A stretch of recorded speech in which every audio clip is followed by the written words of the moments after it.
Who dat? Welcome everybody to the podcast where appropriately number 680. And I even dusted off the mothballs. Didn't even know I still had it. I mean, I knew I still had it. But I busted out the Jimmy Graham jersey. I'm rocking it right now. Wearing it on the show live if you're hanging out with us. Got my 80.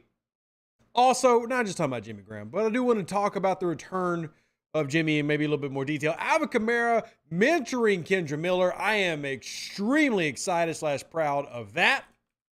This is, in my opinion, one of the biggest storylines of this offseason. It might seem dramatic, but I truly believe this is an awesome thing because we see around the league all the time just not happening. Like, literally refusing. Multiple, especially quarterback, but just multiple people refusing to even consider it.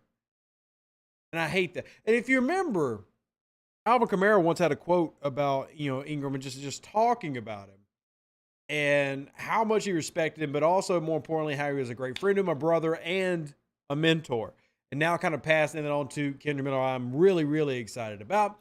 And then we'll go over some other Saints news as well, like Wil Lutz, who's looking pretty good in training camp, which I think is important because you haven't had consistency in that kicking position for 3 or 4 years now. And you have to go back to Wil Lutz when he was in his, dominant prime, so to speak. Well, that's 2019, y'all. That's 4 years ago when he was a Pro Bowler. And that next year after didn't look good. Obviously missed 2021. And then last year was not the Wil Lutz that we had come to love. And it's got to get better. And what was kind of shocking about Wil Lutz, and we talk about 2018, 2019, Wil Lutz did not miss a single field goal between 30 yards. So if it was like 35-yarder guaranteed. Well, he missed a couple of them last year. And then you take a look, they also had him kicking more deep shots. He kicked 6 attempted 50-plus yarders last year. That's the most since his rookie year, and he made 4 of them. So hopefully he's looking better, and he's going to have, get back to that 85% type of a season this year. But let's get some hoot-ass to those who are in the chat already. Appreciate y'all all for being here. Welcome in. It is getting a little spicy. And what I mean by that is caliente. It's hot as hell outside. But football's back, baby. I mean, we are literally staring down the barrel. It is August. I don't know if y'all know what month this is. It's August. And that means that we are officially in the month of real football. I mean, it's preseason. But football's football, ladies and gentlemen. So we're here. Shout out to TJ, Lester, Still Bill, Bim, Cam B, DJ, Twigger, the Antonio himself, James Griffon, Chemo Slice, Matthew, Richmond, Gerald Stevenson. Gerald, also a big thank you, always supporting the channel, hence why your name is green. You're a member, I appreciate it. AJ Gaines, Doc for the win, Gundam, Who Dat Matt, Poe Porter, King Troll, Joseph, felt well, I feel great. Hopefully you do as well. And Saints, Garcia, it's hot, it's caliente, it's fire. But hopefully y'all are relaxing in some air conditioning, whether you're in your car, your office, or at the house, wherever you are. Hope you're enjoying some time. Who dat to you. So big first part, I'm going to talk about it. Jimothy Gramothy has returned. Now, some of you might not be particularly excited or care. I do like this. I mean, I put out what my realistic expectations would be for him. Again, I'm not trying to turn this into a Jimmy Graham is secretly going to dominate the league thing. And I don't think that he secretly took a year off of football and he's come back and he is going to be a 1,000-yard tight end. I don't have any belief that could happen. If it does, let me just go ahead and say right now, don't believe it's going to be a big impact. But having gotten to now see him about a week in, we talked, right at 1 week ago about him signing with the team.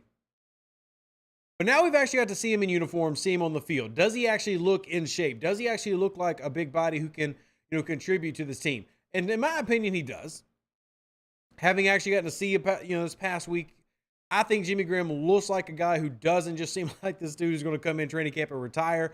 Who really knows? Realistically, though, I think for me, an amazing Jimmy Graham season will be something like 300 to 400 yards and 4 or 5 TDs. And that'd be absolutely incredible for him.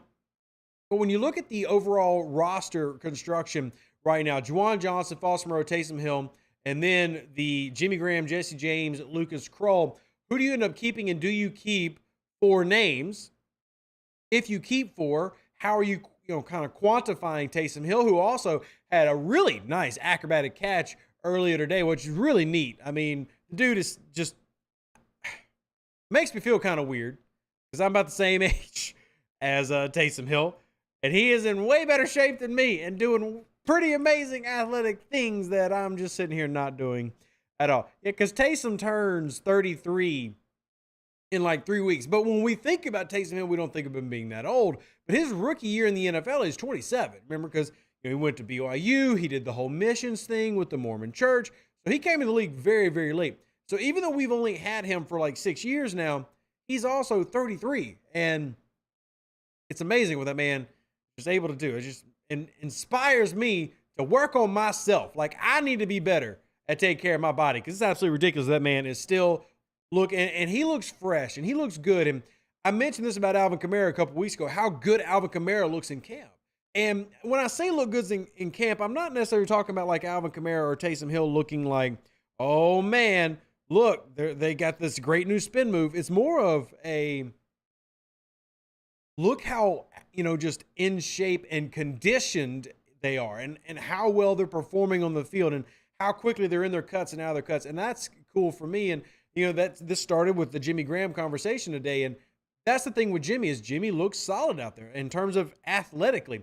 And one thing you can't change about Jimmy Graham no matter what, and he actually mentioned this himself in an interview a couple days ago, you can't change the fact that he's 6'7". You just can't. You can't change the fact that he's 250, 255. You can't change that he has the body frame and wingspan to be a red zone threat. And he talked about that as well, and kind of reiterating what we've already talked about on the show, and the expectations of what they see Jimmy Graham with. Well, it's the same thing with us. I mean, it's pretty easy to see. The plan with him, in my opinion, is to use him as a red zone target. He talked about it this week in his press conferences and everything after camp. I think that's pretty dope. So we're seeing everything kind of come full circle with really good vets adding to the roster, but also young people stepping up, and also going to jump into the Alvin Kamara, Kendre Miller, togetherness in here in a moment. But first, I give a shout out to Gerald, who is supporting the channel. Gerald, thank you so much for doing that. It says, I'm hoping that he has enough juice to be a red zone and first down threat. Talking about Jimmy Graham. A successful season, in Gerald's opinion, would be 350 yards, 6 jump ball red zone TDs. He is still 6'7", with some bounce. So I love that Gerald says this. He rattles all this off as I'm talking about what Jimmy Graham can do. I didn't even get to read it, and he just has the same idea. So first off, I want to give a shout out to the Who Dat Confessional podcast followers, because I truly believe in terms of understanding the game, they're up there with any fan base anywhere. I really do feel like they know the game. So shout out to you, and shout out to Gerald for having realistic expectations. But at the same time, would love to see Jimmy Graham go above and beyond. What if he really could pull off a 500-yard season? Be insane. Because, I mean, we talked about older tight ends. Obviously, the big one that comes to mind is the Hall of Famer, Tony Gonzalez, which, by the way, for those that didn't hear this, Jimmy Graham actually reached out to Tony Gonzalez about what could he do to elongate his career and make things better. It also was really interesting to see as this came out, and this came out kind of after we initially talked about him signing with New Orleans, how Jimmy had told his agent, look, I'm not really playing for another team unless it's New Orleans. Nick Underhill had, been talking about the potential of them adding a guy in this position, and had been hinting at Jimmy Graham coming back last year, and they had talks last year about that. But in this whole process, Jimmy Graham actually talked to Tony Gonzalez, and one of the things that Tony talked about was dropping some of the weight, getting a little bit leaner, focusing on, strength but speed, and not really necessarily being the big bulky guy, but slimming down a little bit, which is something you see a lot of veterans do in terms of focusing in on their body and trying to push themselves to athletically perform in a way that keeps them at such a premier position. Because one thing that I don't think anybody can really deny is that when the New Orleans Saints were at their offensive peak, tight end was a premium position. That's just truth. I mean, that isn't to say that the split end, that X receiver in the West Coast offense that we've talked about so much ad nauseum is not important. It 100% is. But we know that when this Saints offense was clicking at its highest degree, it had an amazing flex tight end. It had an amazing wideout in terms of a split end, and it had an extremely effective run game led by an underrated but extremely good running back. Now, I don't know if we could call Alvin Kamara underrated, but he definitely falls in the extremely good. We've not had that consistent tight end presence be really good. And again, I'm not trying to say Jimmy Graham is that, but I do think that as a veteran, Jimmy Graham coming in has got to be one of the best things that can happen to Juwan Johnson from a being the position standpoint. Because remember, we've talked about this a lot, and it's come to the point where just as much as we talked about Jimmy Graham playing basketball, we've talked about the fact that Juwan Johnson's a former wide receiver. Well, that's a positional curve. That is a learning process. That's the same thing with Taysom Hill coming through. I think having a guy who has proven to be an elite flex tight end in the NFL is an invaluable piece of learning or resource to learn from that is going to benefit this team. And I'm a firm believer that it's always the little things that sets a team apart from the rest of the teams around the NFL. And Sean Payton actually talked about this recently over in Denver. And let's just keep it a buck. Sean Payton was just completely shitting on the entire offensive setup and scheme and coaching staff with Denver last year. Now, I will admit, I kind of am enjoying the drama because it's no longer in New Orleans. Like, he's doing all that shit talking over there in Colorado. More power to you, Sean. Keep it up. Thank you for the laughs. Thank you for the entertainment. Absolutely fantastic. And honestly, I really, truthfully am rooting for the Broncos this year. And I don't know if anybody else in the chat is. I don't necessarily think it has anything to loyalty to do exactly with Sean Payton as much as it is. Yeah, it's loyalty to Sean Payton. I'm just keeping it a buck. It's loyalty to Sean Payton. It's hilarious to me. But now you've got Aaron Rodgers and him kind of getting into a war of worlds. And it's hilarious. But all that to say, I think teams that are successful, they do the little things well. That was something that Sean Payton harped on and focused on every year in New Orleans. He wanted to do certain little things well. There was a balance between veterans and young guys. There was a need for perfection at every individual positional group. And I would think, and I seem to look at this thing and say, this is actually happening. Like, I really do. I think that this is something that you're seeing this team get better. If anything, I actually want to give a little bit of credit to Dennis Allen momentarily. Not trying to, gosh, man, I still got to be very clear because so many people hear me say anything nice about Dennis Allen, they immediately jump into, oh, crap, Rev believes. Rev don't believe nothing yet. Rev is just hopeful. Rev is positive. Rev don't believe nothing yet. But let me be clear. You compare the Saints roster today versus this same time last year, and you look me in the eye and tell me that you are not more confident now than last year. Can we just be honest? Like, is that the truth or is that a lie? Chat, I'm going to let y'all have an opportunity to answer here. And I'm going to read the results to those who listen to the show after it streams or who aren't able to view it. Do you believe that right now, August 1st, 2023, this roster, top to bottom, more confidence than last year and deeper than last year? I think it is. Now, that doesn't mean there aren't serious question marks. I think this year they did a better job of answering every question mark that could possibly be answered. I don't necessarily think that I'm not trying to hype up Dennis Allen. But what I am trying to point out is I think that when it comes to coaching, with the big exception of the Pete Carmichael issue, but when it comes to coaching roster, this team did everything possible this year to do all the little things and changes. Now, let me give you some examples of that, okay? I'm going to give y'all some examples. Let's take a look at it. We're going to start on the defensive side of the ball. Let's look at the defensive line. So this year, here's your complete D-line as it stands right now. Carl Granderson, Kalen Saunders, Nathan Shepard, Cameron Jordan, Tano Passignon, the rookie Brian Breze, Malcolm Roach, Isaiah Foskey, the other rookie, and that is 8 of them. Then Peyton Turner, Prince Emili, Jack Heflin, Nico Lalos, Jaron Cage, and Kyle Phillips, who they actually just signed, who was a rotational player with the New York Jets. Now, most of those I don't expect to make the roster, but last year, let me point out who the names were. Jordan, that was an obvious one. But you had David Onyemata, Shai Tuttle, Marcus Davenport. But then behind it was a whole bunch of, well, maybe, which was Peyton Turner, who hasn't, panned out yet. Jaleel Johnson, obviously not a contributor there. Jordan Jackson, never really had a shot in terms of with the Saints, just issues that happened. They had Albert Huggins, the veteran. That didn't really pan out anything. Scott Patcham, Josh Black. You still had Tandem Passignon, Kentavious Street, who I thought was a really good rotational guy, but didn't really show full-time 3-tech ability. And then Carl Granderson. And Taco Charlton, which was a name that people knew, but didn't really turn into anything. This year's, in terms of linebackers, Pete Warner, Mario Davis, and you still have Zach Bond. Zach Bond has supposedly, I did some air quotes there, started to really take to his linebacker position. I'm not going to get super confident. In that last year, you had DeMarco Jackson, Caden Ellis, and you had, going even further back, Eric Wilson, Andrew Dow, Nephi Sewell, Isaiah Pryor. Well, now you've got, in terms of the linebackers, you got Nevy Sewell still. We got Ryan Conley, Nick Anderson, who I really like coming out of Tulane, DeMarco Jackson, Andrew Dow, and then you've got Ty Summers as well as Zach Baldwin, Warner, and Davis. Now, I'll be very clear that I feel like this linebacker core this year better than last year. I know Caden Nelson was a big pop-off, but there are a couple of names here in this year's backups that I'm really focusing on that I actually really like more. And then we know the secondary is this year versus last year. Now, this time last year, we still had Chauncey Gardner-Johnson, which I think a lot of fans are probably going to, still wish that he was on this team. I completely respect that. I get that. That's a rough one. Saints got what they could get, I guess.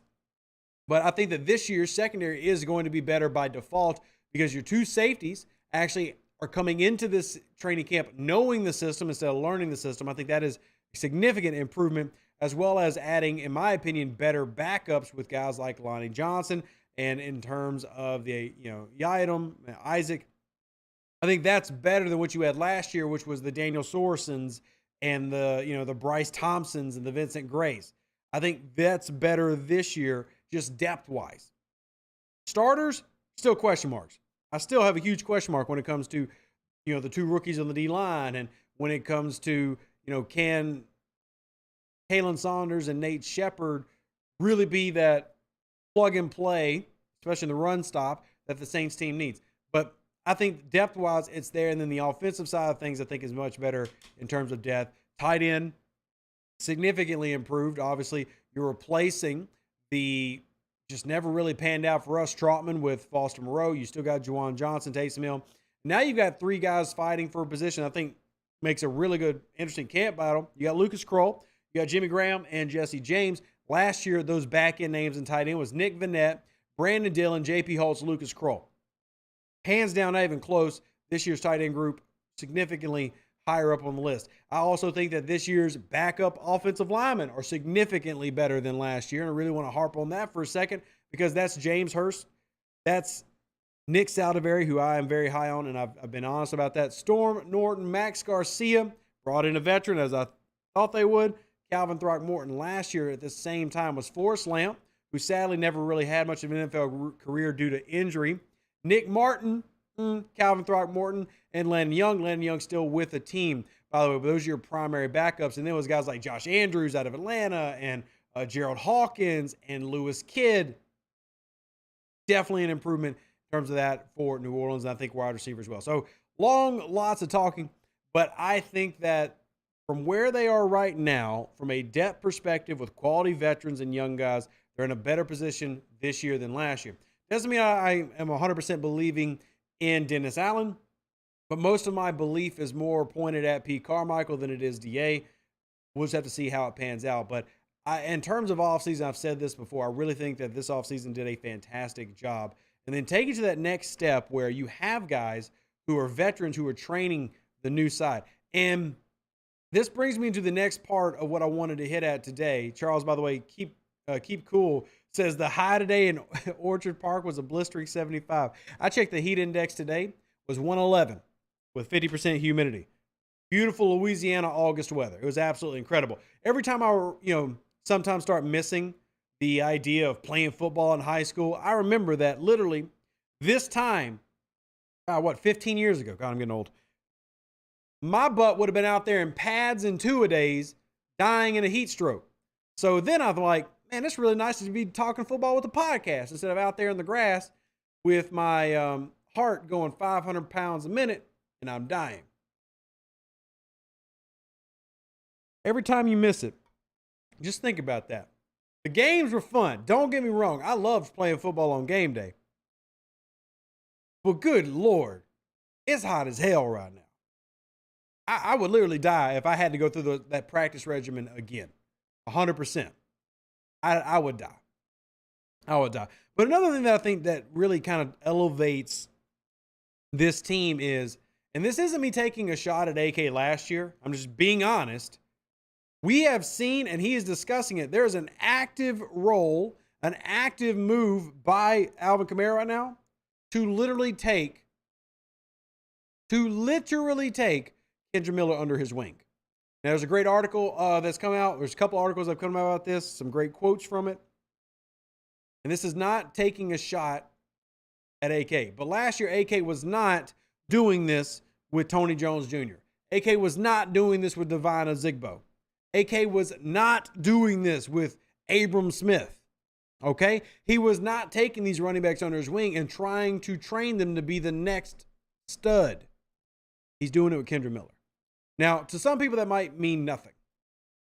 To me, it means a lot. To me, it puts even more confidence in AK. To me, it puts more confidence in Miller, but it puts more confidence in AK because there's a level of comfort that you have to have in yourself and your own abilities to be willing to do that. So, one, it shows that he can see what the scouts saw in Kendre Miller. But two, it also shows that he's confident in who he is. And I'm not going to name names because my opinion might come off as a little bit controversial. But in my opinion, it's somebody who is weak-willed and is someone who lacks self-confidence and doesn't believe in themselves who doesn't help who's coming up next. Mark Ingram did the same thing to Alvin Kamara. Mark Ingram was known as a rookie, or AK's rookie year, to be leading him to the next step. And AK talked about that quite a bit, called Mark Ingram his mentor. To me, when I see veterans who are unwilling to train the next guy up, and they're like, well, that's not my job. My job is to play football. That speaks a lot about who they are as a player. And we can say a lot of things about football players. There's different types of football players, and that's completely okay. But if you don't have confidence in yourself to know that even if you train the new guy, you're not still better than him, I don't know if I trust you on the field to be confident that you're better than the guy across from you. And again, maybe this is me having a reach, but this is just me giving my honest opinion. This actually gives me a lot of confidence about Alvin Kamara this year. The fact he's like, yeah, I'm going into my, 7th season. And what about it? Still knows who he is. Still knows that he's going to dominate this year. And still happy to go and help Kendre Miller. That makes me more confident in AK. Because when I look around and I see the Ryan Tannehills and the Ben Roethlisbergers, I said I wasn't going to mention names, but Chad is, so I might as well. When I see these guys refusing to help the next, I don't want to call them a generation because some of these are like 4 years younger than them. That, to me, says a lot about that player. Now, you can definitely be a good player and not worry about that, I guess. Hell, Peyton Manning is a Hall of Famer who refused to help anybody beneath him. And that's just facts. But I think for the most part, it says a lot about a man's character that he's willing to do that. Let me get a couple of these chats because I don't want to forget them. Appreciate y'all supporting. The Antonio says, Johnson, Foster, and Graham makes the roster. Kroll may be on the practice squad.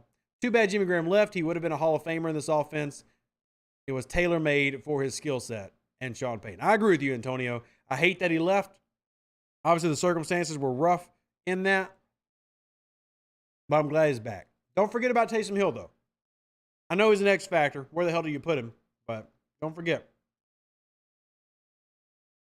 Taysom, the real deal. Appreciate, thank you so much for supporting the channel. It says, honestly, it's hard for me to objectively evaluate players in training camp. I don't know if someone is performing well or the person/group they're playing against are underperforming. I think it depends on what you decide to look at when you look at training camp. When I look at training camp, I'm not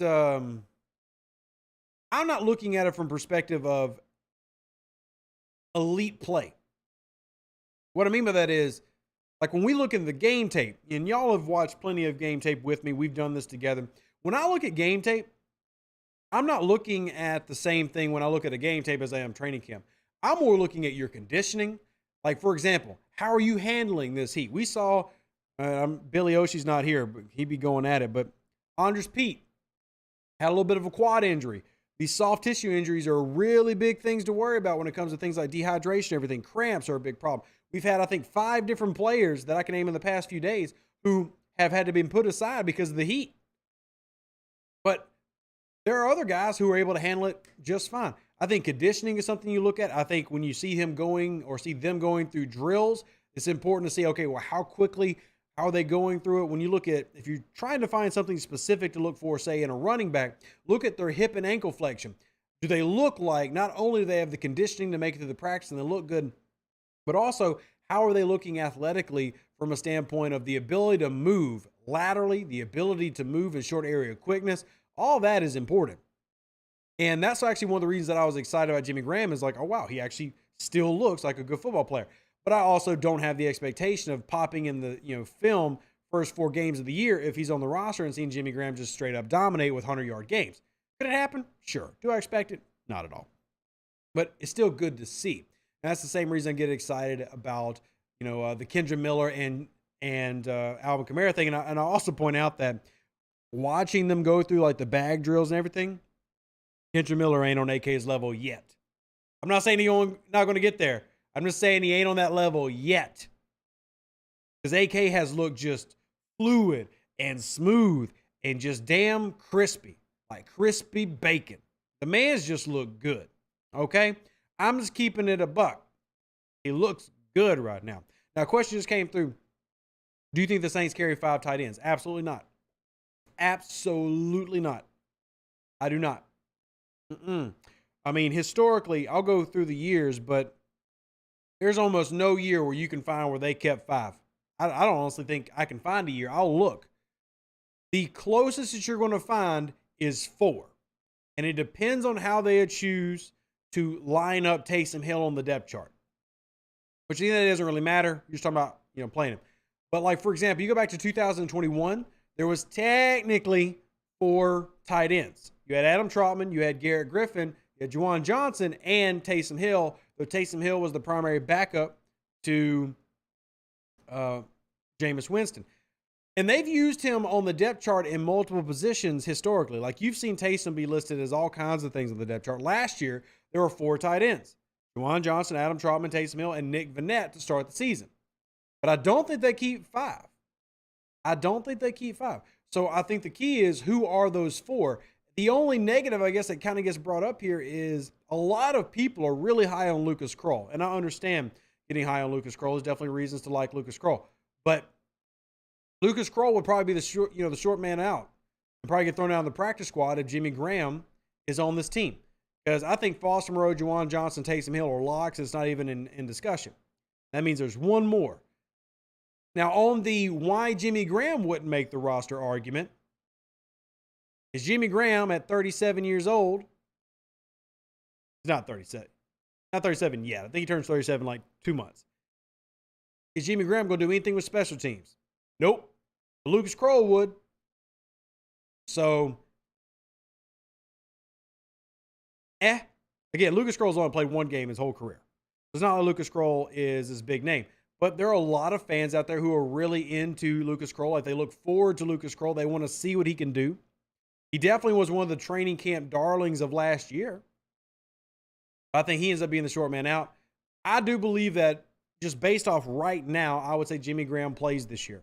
But I don't think that he's going to be, a premier threat. I think it's all about, what are your expectations for him. But I do think that he makes the roster just based on right now. I think that you bring him in for a reason, and you've got to be some level of confident in him. The only thing that I think that takes out, TD says ain't nobody looking forward to Kroll. Bro, TD, look, man, what I'm about to say is, I promise, it's just me keeping everything straight with you. I'm not trying to brag or anything what I'm about to say. But, for example, my Twitter, now X, whatever you want to call that stupid Elon Musk site, is like right around 13,000 Saints fans follow me, and I follow all of Saints Twitter and Facebook. Like, I'm on Facebook. I'm still on that archaic dinosaur social media site. Let me just go ahead and tell you, TD, there are a lot of people who mention the name Lucas Kroll.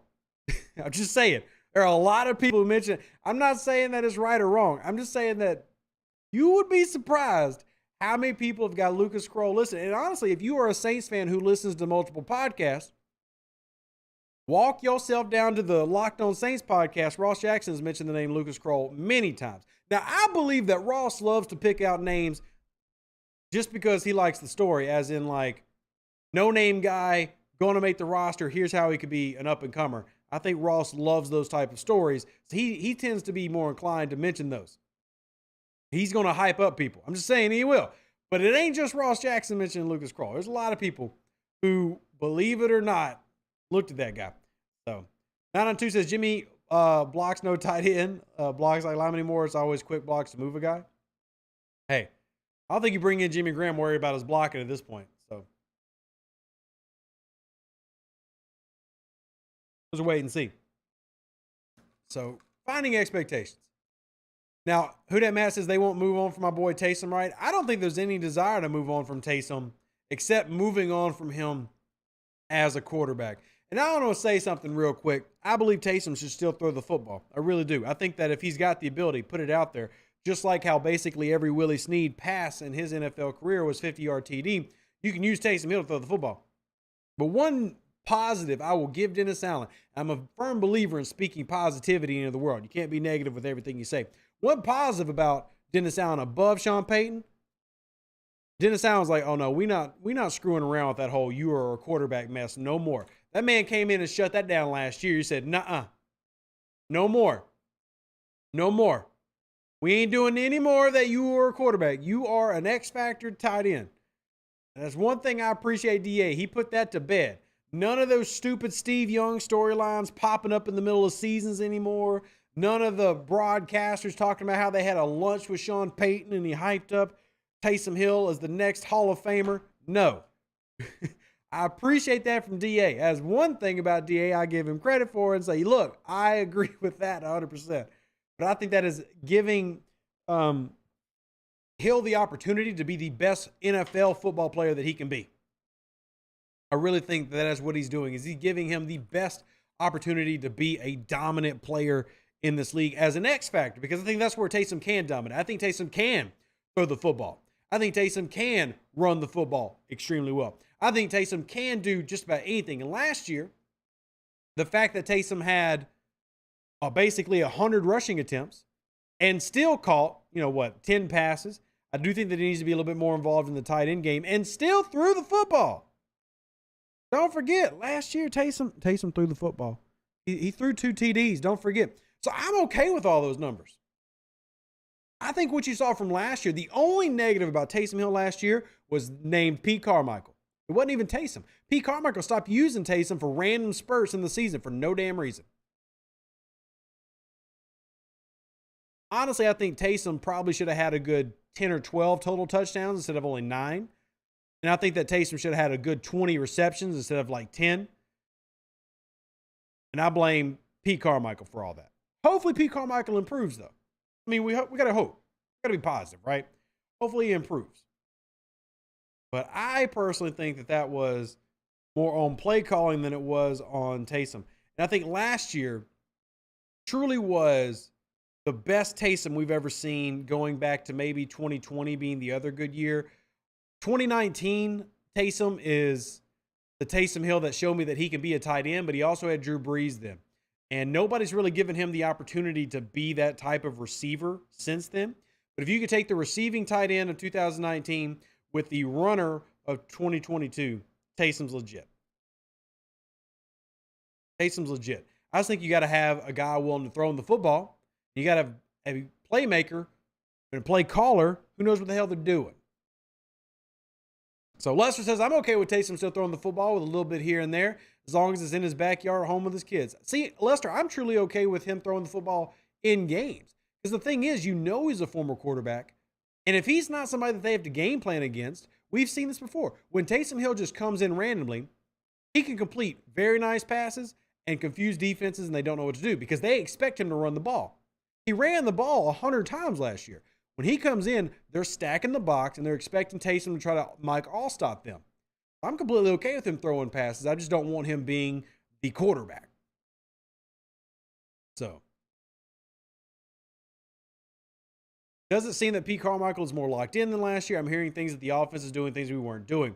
One thing that's gotten talked about a lot here in camp, and I think it's only been a couple weeks, you can't really speak into this because, like, I saw somebody talking about, oh, well, I see them using so much motion in preseason. Y'all, they're just going through install. Like, they're not, this is not necessarily indicative of what you're going to see in the season. Motion is great. I don't keep numbers for how many, every play that uses motion around the league. I will say that Pete Carmichael was too tentative last year in a lot of ways. Remember how we talked about Dennis Allen being too conservative as a head coach last year when it came to challenging plays, going forward on 4th down, things like that. And then he got better as the season went on. He did. Like, Dennis Allen did get better in the second half of the season and not being such a conservative, like, loaf on the sidelines. Pete Carmichael didn't. Pete Carmichael was Pete. And I think that you saw that in his play calling. I think that you saw that in the scores and the games. And hopefully there is a change there. But one name that I'm not going to let any type of preseason hype get to me is Pete Carmichael. I'm just going to keep it, as I always try to do, 100% real with everybody listening to this show. I'm not going to believe Pete Carmichael until I see week 1, week 2, week 3, week 4 of an improved Pete Carmichael. Not a single thing that he can do. He could come out and say right now that he has perfected the Sean Payton 2011 playbook. He's going to revitalize it. He's bringing it back, and he's going to make Sean Payton look stupid. I'm not going to trust him at all. I'm just not. Until I see him actually improve his play calling and see this team not average like 14 points a game as an offense. Excuse me? Yeah, that was ridiculous. I mean, as much as I think that Andy Dalton did a solid job, one stat that I think too many people who like to defend Andy Dalton, and I don't necessarily think it was Andy Dalton's fault, I think it's Pete Carmichael. One stat that doesn't get brought up is how in the second half of the season, the offense was averaging like 14 points a game. That's on your play caller. Ain't on nobody else. Ain't nobody else getting any of that heat from me except the man with the play calls. Let's go over this. Remember, this is the last 6 New Orleans Saints games you saw. Here are the number of points the New Orleans Saints scored over their last 6 games. Listen to this, y'all. 7 points against Carolina. We actually obviously lost that week 18, last game of the year. 20 points against Philly. Came away with a win, but it ain't because you scored enough points. 17 against Cleveland. 21 against Atlanta. 16 against Tampa. Lost that one by a yard. And 0 against San Fran. Now, this is a team offensively that used to average, and this is crazy. You go back to prime Sean Payton. We've forgot about it. It's already been this long ago. They used to average 28 to 32 points a game. Like average. That didn't count. When's the last time you saw the Saints score 40-plus points? It ain't been under Pete Carmichael. Now, they got really close last year with Seattle, so I guess I'll give them that one. But the point I'm making is that I blame Pete Carmichael for all that. I'm sorry. When you are not scoring anything, I'm putting that all on you. And you've got to recover from that. By comparison, for those that don't remember, we talk about Jimmy Graham coming back, which is obviously fantastic. In 2011, the New Orleans Saints averaged 34 points a game. Like, there was a time where we just knew they were going to score. And even at the end of the Sean Payton / Drew Brees era, because I see Don saying it was mostly because of Brees. Obviously, having a Hall of Fame quarterback matters. But hell, look at 2020. Seriously, look at 2020. 2020 was the end of Drew Brees' career. Like, Drew was not Drew anymore in 2020. He wasn't. Nobody, I think, is probably going to really argue it. That offense still averaged over 30 points a game in 2020. That's getting back to play calling. That's having a guy who knows what the hell they're doing, who can take anybody out there on offense and still score the football. Now, I don't think necessarily that I'm not even going to say necessarily. I know Sean Payton wouldn't have had last year's crew with Andy Dalton running the game, scoring 34 points a game, but he would have been scoring 14 at the end of the season when the Saints had legitimate playoff hopes. So that's why this little 10-minute rant I've gone on, I don't believe in Pete Carmichael. I believe in Dennis Allen more than Pete Carmichael until I actually see Pete Carmichael do something. And then I'll believe in Pete. Because just like Mr. Don said, you can talk about 2012, but 2012, when Pete Carmichael called all plays, he had Drew Brees. And I also want to point something out that I don't think anybody really brings up. Because I've talked about how Pete Carmichael called the plays in 2012. But do y'all remember? Or, I'm just going to put it out there. Do y'all know that the Saints scored like 90 less points as a team in 2012 versus 2021? Or versus 2011? Like literally a year later, they went from scoring like 550 points to 460. Now, the defense also got worse. That all that happened. You had Steve Spagnuolo. It was a really weird time with a lot of variables there. I'm just saying, that's a hell of a drop-off, basically 100 points from one year to the other, when the offense didn't really change at all. Like, that was still a star-studded offense. Y'all remember the 2012 offense wasn't like everybody was gone. It was just coach was gone. You still had Drew Brees there. It was still, Mark Ingram and still Pierre Thomas, and Darren Sproles was still on that team. Still had Colston. You still had Jimmy Graham. It wasn't like they suddenly were an ass team and everybody got kicked off and banned. No, that was just they lost Sean and they lost Mickey. So 100 less points now makes me raise my eyebrows even more that I've watched this team have what it had last year, which is statistically 330 points. 330 is what this team scored last year as a team. Now that is 19 points a game. The last time the New Orleans Saints scored only 330 points or less, you got to take yourself all the way back to Katrina, 2005.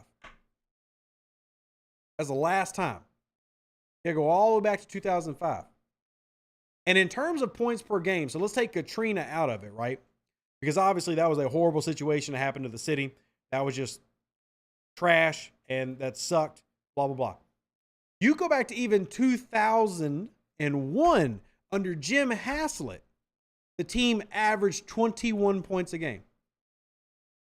You have to actually go all the way back to Mike frickin' Ditka to get an offense that was scoring less points than Pete Carmichael's offense per game.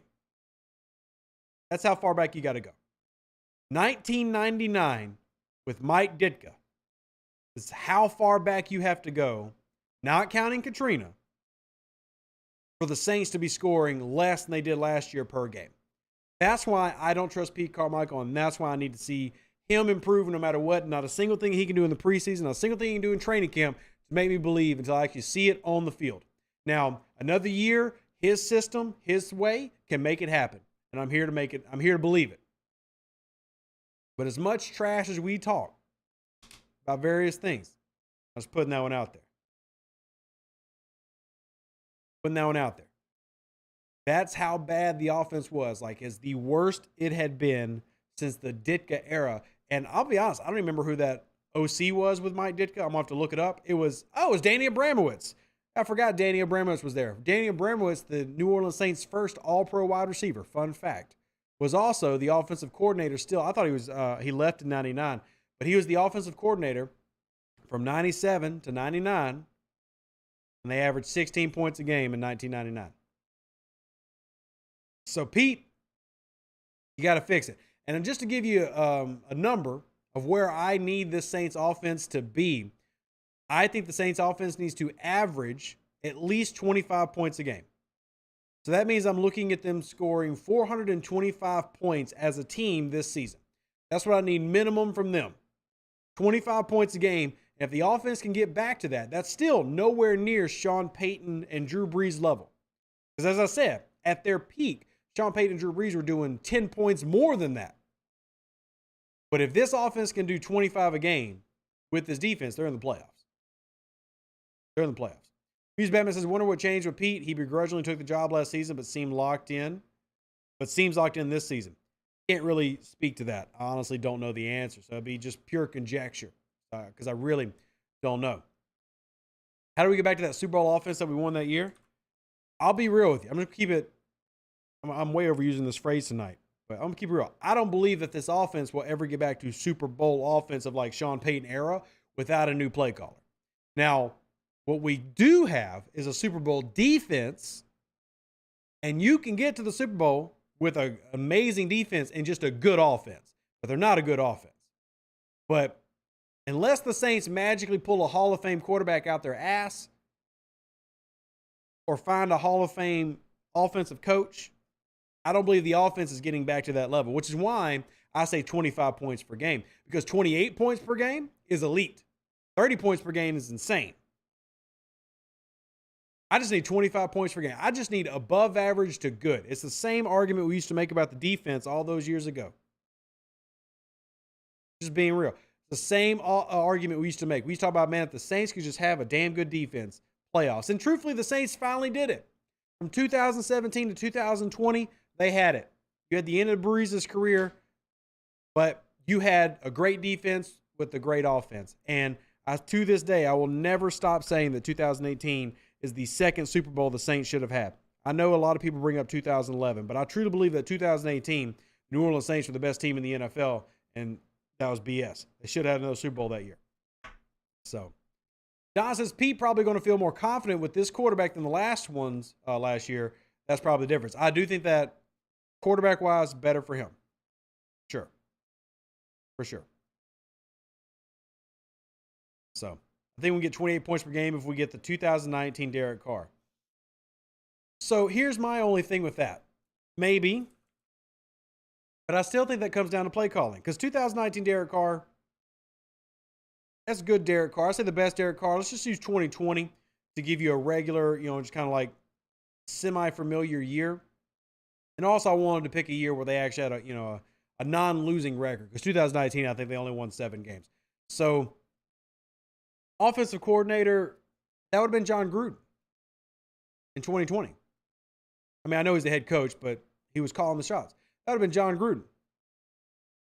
And if you go back all the way to 2016, that would have been Bill Musgrave with the Raiders. God, it's been a long time. Bill Musgrave? Pete Carmichael blow both of those names for me. Now, everybody in chat saying discuss Jake Haener, but there's nothing really to discuss. He's a rookie quarterback who takes model headshots and hasn't played a down in football.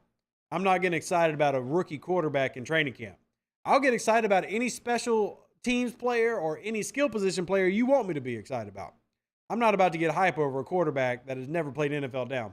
Nope, not happening. We can discuss him. He's supposedly having a great camp, even though today was the first day they were in pads. Be very clear. This great camp he's been having has been in T-shirts and padded helmets. Today, what was it? Saturday. First day in pads. Cool. But until even in a preseason game, I'm not going to say anything positive about a rookie quarterback. I'm going to let him continue putting in the work. Because you can see how well a guy can be performing at a skill position. You can't really see how well a quarterback is. Because right now, the quarterback is just doing install. Quarterback is working on timing. Quarterback's not even working on reading defenses as much as they are making sure that their drops match up to the routes for this play call. Quarterback's just too difficult position. Just like I don't buy, and I've said this before, so it's not like I'm going back and forth or crazy. I don't get excited about defensive or offensive line play in the beginning of camp, and I've said that many a times. And I don't get excited about quarterbacks. Now, preseason games roll around. 12 days from now is our first preseason game. For those that don't know, we were only 12 days away from our first preseason game. If we see Jake that game, which I honestly would expect, Sunday, August 13th, Kansas City Chiefs rolling into town. Don't expect to see Mahomes. If Jake looks just absolutely incredible, maybe we will do a film study if they play Jake. Maybe they will. And we'll break that down. But right now, nah. I'm not going to let a quarterback get me. Not yet. And I know to preach 12 days. It is catching on up. I'm excited because here's the thing. When that happens, remember, we do a podcast after every game. So we are that close to coming back to 3 podcasts a week. And I'm really excited about that. Lester says we really just going to pass the beignets thing. Are you talking about when Jamal Williams said that beignets are just funnel cakes? Is that what you're referring to? Does it hurt your feelings?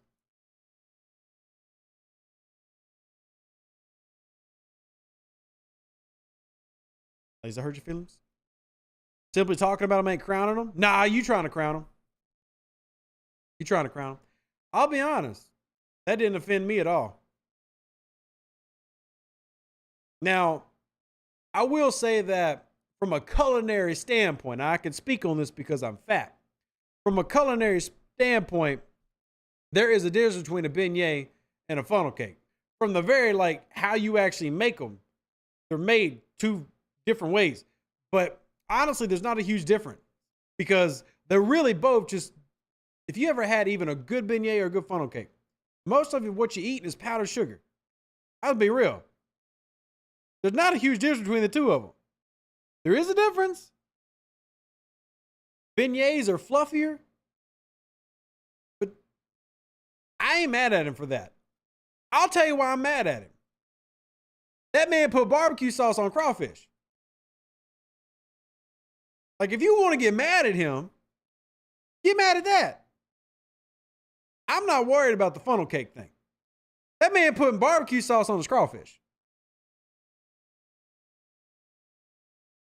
They are similar. Like, a funnel cake is similar to a beignet. Beignet to me is better. Like I said, it's fluffier. It actually is just a nicer bread. It's more pastry-like, whereas a funnel cake's like you just took some batter and threw it into some oil real quick and then dumped. It's like a lazy, like half as good trashy beignet. But they're pretty close. But the barbecue sauce thing is the one that, like, if you want to talk about him offending our culture, damn, barbecue sauce, that's the one. Like, that's the one. So that one didn't honestly bother me too much. I get it. It's kind of whatever. I would also say that, like, the beignet thing is more of a tourist thing than anything else. In my opinion, like, anytime I'm in the city, I'm not going anywhere for beignets. I'm just not. Maybe I'm the weirdo. I'm not going anywhere for beignets. It's not. Now, do I want some, like, legitimate jambalaya? Do I want, like, a legitimate po' boy? Hell, even a muffaletta?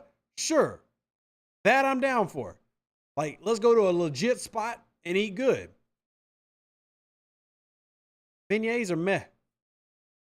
They're okay. But I'm not, like, on the lookout for them. I mean, really, if you want to point out, like, sweet things from New Orleans that are good, shit, give me Bananas Foster. That's way better than a damn beignet, in my opinion. In my opinion, way better than a beignet. Give me Bananas Foster. That's just me. I just associate beignets with just a pastry with freaking powdered sugar on it. Don says you're right, because one reason I want to get back to Nola is to get some beignets. Dallas is great, but no great beignets. Hey, I feel you, man. Maybe I just don't like beignets as much as the next guy. There are a lot of things that we have in our cuisine that I love. I mean, a good gumbo with some potato salad and stuff. Like, that's fantastic. I've never been really big on the beignet thing. So anyway, that's why it didn't offend me when he said that. I'm like, I mean, I kind of get what you're saying. Like, they're not exactly the same thing, but I guess I kind of understand it. It was the barbecue on the crawfish that got me. That one, I was like, all right, fam. Now we're just kind of having some jokes. Now we're just having jokes. Priest says, I had crawfish in California once when I moved there for a few years. You were actually offended. Yeah, I wouldn't have any of that. No thanks. No thanks. So to be clear, recap. Yes, I agree that beignets are superior. Truly. Like, the pastry and stuff is better. The amount of powdered sugar is like a factor of 20 times more. I mean, because if you don't eat a beignet and come up looking like you just did several lines of cocaine, you did not eat a proper beignet. It is better, but that didn't really offend me. It didn't really offend me. So, Amused Batman says, give us TDs and he'll be forgiven like Breeze for his red beans. Oh, that's also true. Like, if we're just listing things that offend, Drew Brees with his canned red beans. Hell, was it even red beans? I think that man was putting some pinto beans or something. Man put some canned beans in a skillet with a single bay leaf and talking about he making red beans and rice. Like, if we talk about what's offensive, I'm not worried about this man talking funnel cakes. That doesn't bother me. That man, Drew Brees, been living in New Orleans over a decade and going to put on Twitter and Instagram a skillet with a can of beans and one bay leaf. Man, come on, Drew. Come on, Drew. Come on. Oh, my goodness. That's a great memory. It's a terrible memory, but it's a great New Orleans Saints memory. Absolutely fantastic. TD says beignets are fantastic with coffee. I'm just going to be real. I don't like coffee either. Sue me. I'm not a coffee man. You know what else I don't like? Hand grenades. I don't go down the French Quarter and get a hand grenade. So, oh my goodness. Unsub. I'm sorry, TD. I still love you, man. I just don't like coffee. I will tell you this, though. When I do drink coffee, like if I go buy coffee, I at least buy Community. Does that make you feel a little bit better? Does that make you feel a little bit better that I buy Community? Are you just a little less upset? Okay, cool. We're good. We're good. Go to Biloxi and get those snow crabs. Bro, snow crabs is in Alaska. Ain't no crab living in the Gulf. Ain't no snow crab living in the Gulf. There's not snow in the bottom of the Gulf of Mexico. I'm not sure if you're aware. You just cross the line with hand grenades? How is me saying that I don't go to New Orleans and get hand grenades crossing the line? What about snowballs? Snowballs are definitely acceptable. For sure. Yes. Cold cups. Give me some cold cups. Those are all that's acceptable. I'm just telling you, there's no snow crabs in the bottom of the Gulf of Mexico. He might not have been aware. He honestly might not have known this. I don't know if you ever watched the show Deadliest Crab. They were not pulling out of Mobile. They were not pulling out of Biloxi. They were over there in Alaska. So, my man said, you got to go to Biloxi for the snow crab. I'm like, what? The who now? You in the wrong, just not even the wrong time zone. Like, you were in the wrong type of area. Like, we were in a tropical climate. You were in just a completely different world. Next thing, that man's gonna be like, hey, man, you ever caught some salmon out the Mississippi? No, I ain't never caught no damn salmon out the Mississippi. I don't know what the priest, I'll tell you what the priest doing. The priest is enjoying them Delta 8 and Delta 9 laws. That's what he's doing. My man misses David on Yamada. He misses 80 grams. Barbecue and crawfish don't mix. Someone should have told this man about ketchup and mayo dip. Oh, red crabs all day. Look at y'all. Look at all these fancy people and their crabs. Mississippi is the best fried chicken. I'm not even going to touch that one. We not about to give Mississippi nothing. But how about boxed mac and tuna? Classic. Classic. Y'all remember when I tried that? That was disgusting. I love Elias to this day. I speak positive words to my friend. That was gross. Nope. Muse Batman says Anyamata said he don't care about a rivalry. He just plays. It's not more than a game to him. My man Jono needs to send him a t-shirt. Oh, by the way, Jono, I'm pronouncing your name correctly. Do you hear it, Jono? Hey, Jono. If y'all haven't, probably the most hilarious comedian in New Orleans right now. If y'all not going to check out his stuff, y'all should. And I finally got that man to put up some merch because he needs to. He needs to. Is Nola allergic to vegetables? I visited and didn't consume a single veggie. Edward, what were you eating? Do you know the prime ingredient to most gumbos? First of all, have you ever heard of the Holy Trinity of cooking? I have a legitimate question. How the hell did you go to New Orleans and not eat a vegetable? When literally most of the cuisine that is made in our culture is the damn Holy Trinity. Where did you go? Please don't tell me that you're one of those ones who went to New Orleans and ordered Domino's. Where did you go to eat? You had a lot of seafood? All right, well, there's not exactly a lot of, onions growing in the Gulf of Mexico. Again, where are you getting your food? But even then, anyway. French Quarter, well, see, we talk about this all the time. The first time, if you are from out of New Orleans, the first time you visit New Orleans, it is perfectly acceptable for you to go down to the French Quarter, partake of the cuisine, do the tourist thing. But I'm just going to keep it 100. There's 100 people listening live right now who can each list off an amazing restaurant that is not in the French Quarter. If you truly want to enjoy Southern Louisiana cuisine, the next time you come to NOLA, don't do the French Quarter thing. I'm not saying there are not good restaurants in the French Quarter, because there are. But if you truly want to experience good food, the next time you come to the city, let us know. We'll give you a long list of restaurants that are not in the French Quarter. I think that was your problem. There's like 3 good restaurants and a Hard Rock Cafe and Cafe Du Monde in the French Quarter and 400 bars. We need to get you actually eating in the city. All right? All right.